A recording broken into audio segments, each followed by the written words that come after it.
Okay, so hello everyone. I'm going to be talking about the admission process and the actual admission test. And we're going to start off with that. Okay. So first let's talk about the admission test. The admission test is divided up into two sections, the math section and the LA section. The LA section mainly focuses on reading comprehension and grammar, and there are some miscellaneous topics like where does this sentence best fit into this paragraph. It's nothing really to worry about. Most of the examples and reading pieces they give you are fairly straightforward, and there isn't really anything that hard about it. There's also a math admission section, and it's primarily focuses on Algebra 1 and Algebra 2. It includes topics like factoring, graphing, solving irrational fractions, things like that. It really isn't anything to worry about again either, but you might want to study for it a little bit. Since I know in New Providence you don't really take Algebra 2, I believe it goes Algebra 1, Geometry, and then Algebra 2. So you might want to study a bit of Algebra 2. Does anyone have any questions on the actual admission test? The language arts, is it like they give you a passage and then you have to answer questions? Yeah, that's reading comprehension. Okay. Yeah, they give you like a story and then they just ask you questions about it. And then the grammar is like, do they ask like analogy type or vocab? It's vocab, and it's like, should there be a comma here, or what is the best way to phrase this sentence so that's grammatically correct?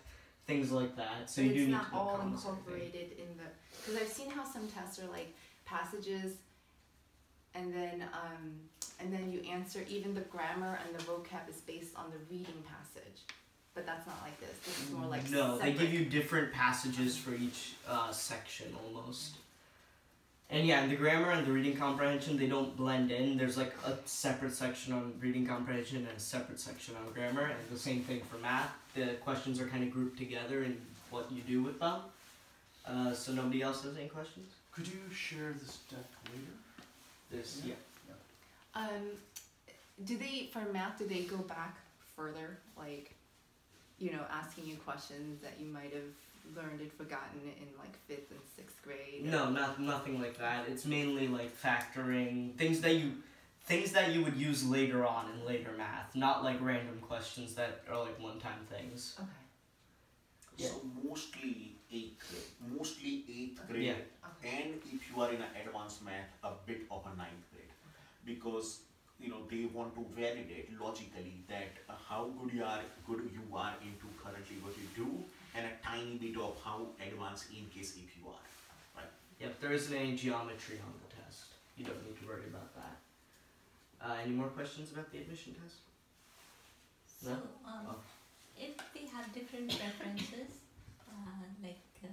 so do they have different tests for different, or is the test They have an A and a B test to ensure nobody cheats off each other. So the people next to them have a different test than the person taking the test. Oh. So they just make two different tests so people don't cheat, but the test covers the same topics. But to answer your question precisely, regardless of whatever your preference is, you get the same test. Oh. Yeah. They have only two type of tests, A test and a B test, but that's randomized.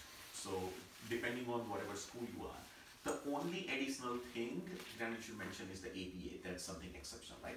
Yeah, but I'm going to mention that later on. So any more questions about the admission test? No? Okay, then I think I can get into the process. I mean, no way, you can ask later also. Maybe a lot of time, but just, yeah. So then I think I can get into the process. So the process is basically, I'm going to be talking about how UCVTS narrows down the kids to choose for each school. So what most of you have probably done already is you've submitted a list into which schools you want to attend and ranking them, like number 1 I want to attend Magnet or something like that. You submit that list in, and then you take the admission test, and then it'll actually be easier if I draw it. So imagine that this bar is the bar of students that take the admission test and submit a list. Basically, the first thing they do is I'll talk about more of the grading process later, but they cut off the kids that don't even meet the minimum requirement. Like, they don't even meet the minimum requirement of their grades in the admission test. So they pretty much don't do well on any of them. They cut those kids off. Then with the rest of the kids, what they do is that they compare their admission test scores and their grade scores. And using that, they rank them based off how well they did on each of their tests and grades. And then they basically use that list to say, okay, these kids did well. They're gonna get their first school. They're gonna get their first school. These kids did well. These kids did well, but not as well as those first kids. They're gonna get their second school. So they basically divide the kids based on how well they did, and that's how they choose who goes to each school. So you all must have been told, or will be told, a date on which you're gonna get. You will not, but those who would get a rejection rate, right? So which is whoever got that lower than cutoff, they will get a letter somewhere in February, I believe, if I'm not wrong. Once you get that letter, that means you are out of the competition. If you do not get letter, that means that you are there. And then very likely, again, they do not guarantee, right, that if you don't get letter, that means you are admitted. No, it's not like that. But very likely, you will be admitted at least in one of your priorities. That's the kind of a process they follow. So no letter in February is a great thing. Isn't it? Yeah, you only want to get that letter in like March, around Okay. then. And is that through the mail or is that email? It's a mail. Mail. Mail. The not making the cutoff is a mail. Okay. Yeah, it's they give you a mail. They mail you a letter, and it basically tells you which school you got into, and nothing else. They don't even tell you your score or anything. Okay. So I'm gonna talk about the grading process a little bit, but Are the two tests on different days, or are they like back to back? two tests as in the math and LA. Yeah. Yeah, they're on the same day. They're Oh. back to back. I believe they do LA first and then math. Okay. Oh, actually, that brings a good question. I saw on their website they blocked off 7 a.m. to 3 p.m. for the test. That's not like they don't start at 7. I'm not completely sure about I that. think they do. but- I remember dropping you guys Yeah. that early. So I think they start So at it's- around 7:30 or so. But it's only 1 hour each. Yeah, each test takes about 50 minutes to an hour. So around. why did they block off 7 a.m. to 3 p.m.? That's like a really long. Sometimes they need some time to get prepared or something like that, and some kids like have to do. So other it's not like things they have after. like a morning session and an afternoon session. No, I don't believe so. Okay, this is a question though. I do not recollect. In my remembrance, again vague remembrance, and I will double check that for you guys. In my vague remembrance, they had divided them into 1 or 2 or 3 groups maybe. Oh. I think so. For each day, because they have 2 dates. So for 2 dates. Yeah, Which that's 2 two dates they have? January 12th and January 19th. So But they that said is- you'll take one of those dates. Correct. That is correct. So you need to pick. That is no sorry. No, They will tell you. tell Yeah. So they will tell you what date it is, and even on the day they are kind of staggering. Okay. If I'm not wrong, right?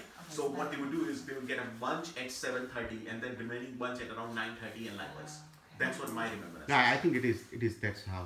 So it is. There are multiple sessions, right? Okay. And then you get into one of those sessions. Okay. And I believe how it works is since there are multiple testing centers inside the school, they start one group of kids off, then once they finish, they immediately start another group of kids off, then they just keep going like that. Do you know when they tell us which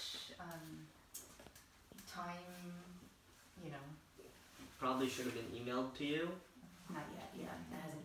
I just got an email that said we received your transcripts, Yeah. and you'll hear from us shortly. Yeah. Then you guys need to wait for the email. Any more questions, Beth?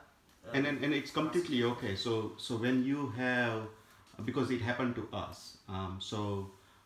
Ashish got email first, and then we didn't get that email at all.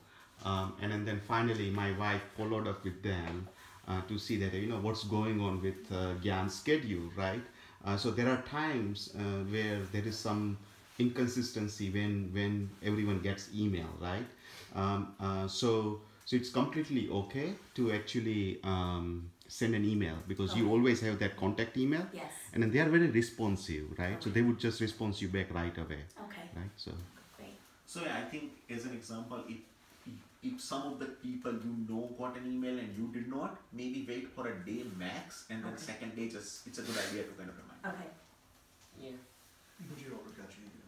the one saying that they received our transcripts, yes. So the best way to measure or monitor the progress is to remain in touch with few parents, you know, Okay, so that at least you guys in contact, right? And then you know what's going on, you know. right, okay. Yeah. Any more questions?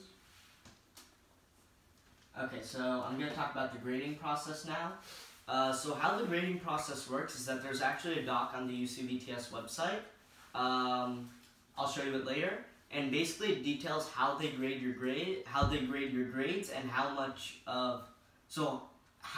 your 7th grade grades count, how much your 8th grade grade counts, and how much your actual admission test counts. 70 for the test and 30 for the grades, I believe. Yeah, It's a 15% point-based for system. each grade, and then 70% is the actual test. And how they calculate your grade is, I'll actually show you in the Excel file. How they calculate your grade is, it's right here in this image right here. They basically take, you take your language arts grade, your math grade, your science grade, and your social studies grade, you average them out, and then depending on where they land on the number grade scale, that's how many points you'll get. So the letter grade doesn't really matter, that's just a rudimentary letter grade that they gave. But if you have like a 96%, then you get 14 points out of 15 points in that particular section. And here's a little Excel file we made just, you know, it's simple to calculate your grades. I think we'll send this to you guys. Yeah. So this is a template. So basically, go ahead. Sorry, one thing they told us as an added thing is, let's say if you got 94 and you were to get 13 points, if you got 94.5, they round it up. Or Yeah. even they mentioned to me, this is unofficial, but they mentioned to me that in certain cases they will try their best to not to get kids into a disadvantage.